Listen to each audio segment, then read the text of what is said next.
The Barska Colorado is a compact spotting scope with a nice list of specs and a rugged exterior that sets up high expectations.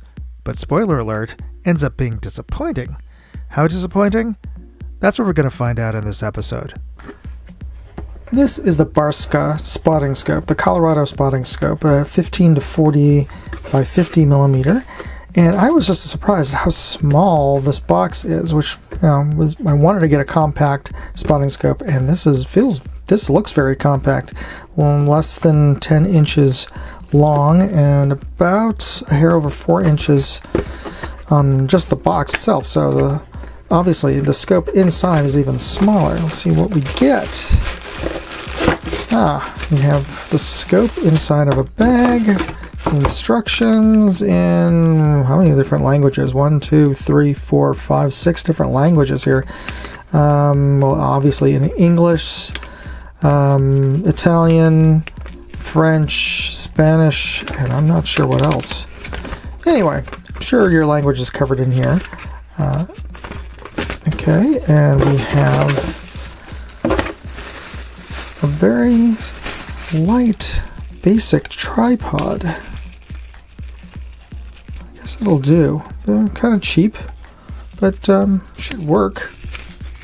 I'll try that out shortly. And let's take a look at the spotting scope.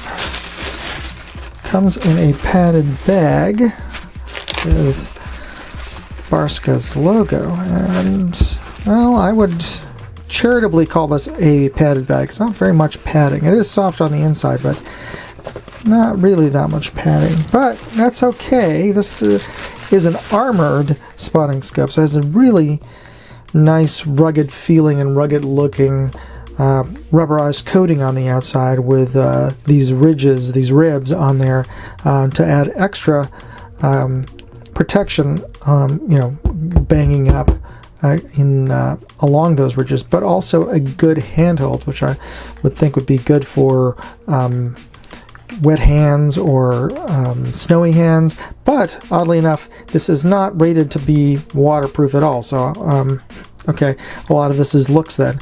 It's got the Barska logo, rubberized lens caps on the objective and the eyepiece, and it has a built-in eye cup, so that's nice. Feels good.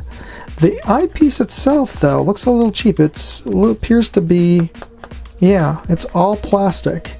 So, well, then again, this was a very budget spotting scope, under $40, under $35 actually, if I recall correctly. And the focus knob moves smoothly. Zoom, not bad.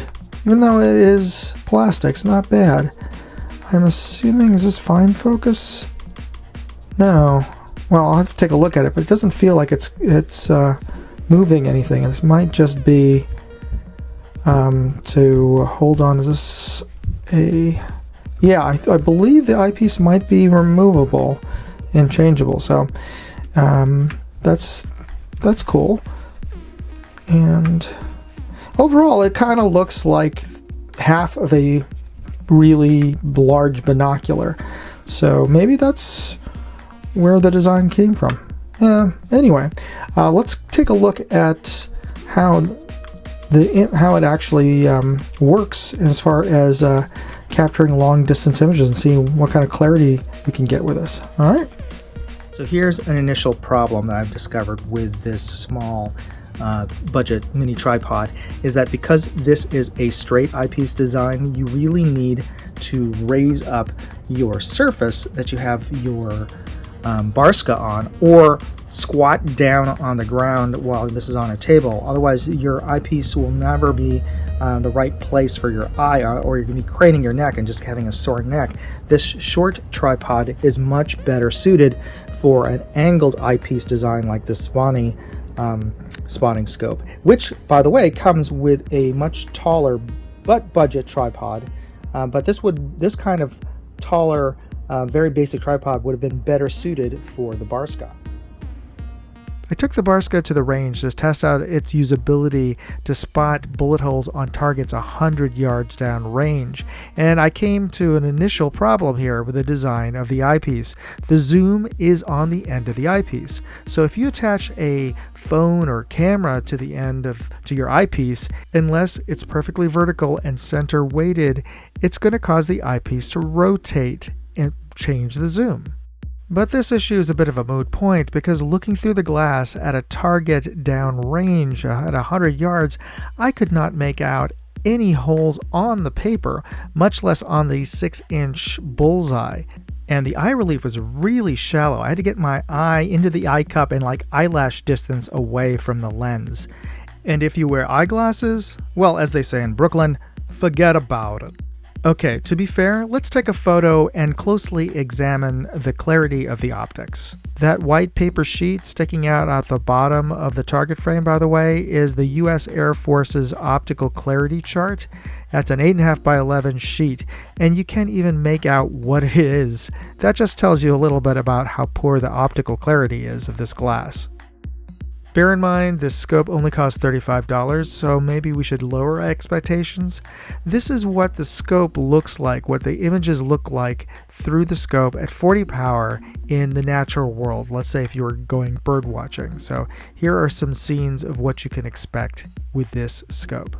We're looking at the top of an 80-foot pine tree 50 yards away, so we can make out some details that this is a pine tree and those are pine cones, but not much else. What we're seeing here in this scene is a hillside 1,200 yards away, and as the camera settles down, the tripod settles down, you might be able to make out one or two hikers, or at least the tops of their torsos walking through the bushes in the tree line. Now, I think you'd be hard-pressed to even know they were humans had I not mentioned that to you.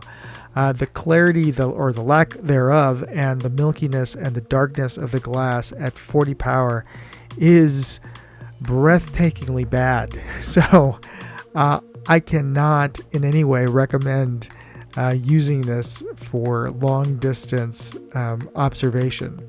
While I'd hate to take you away from this visually compelling scene, I thought it would be a good opportunity for me to invite you to check out and subscribe to my new YouTube channel, Moondog R&D, where I have electronic, gadget, and gear reviews and things that I think you'd find interesting.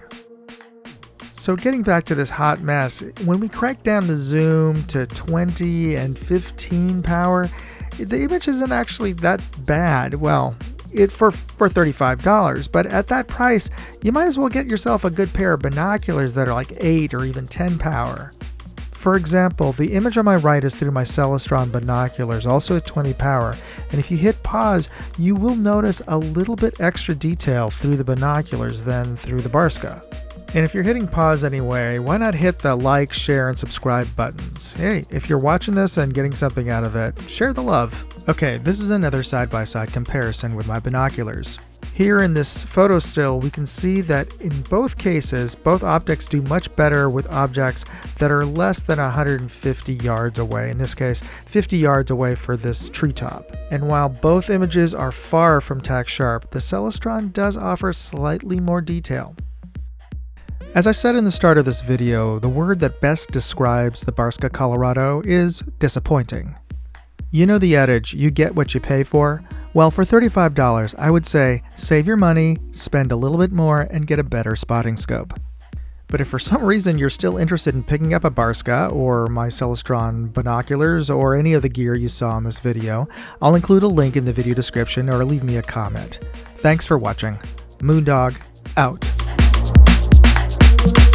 Hey, if you like this video, please share it on social media. You know, Facebook, forums, MeWe, whatever platform you're on. And if you want to see more videos, check out moondogindustries.com.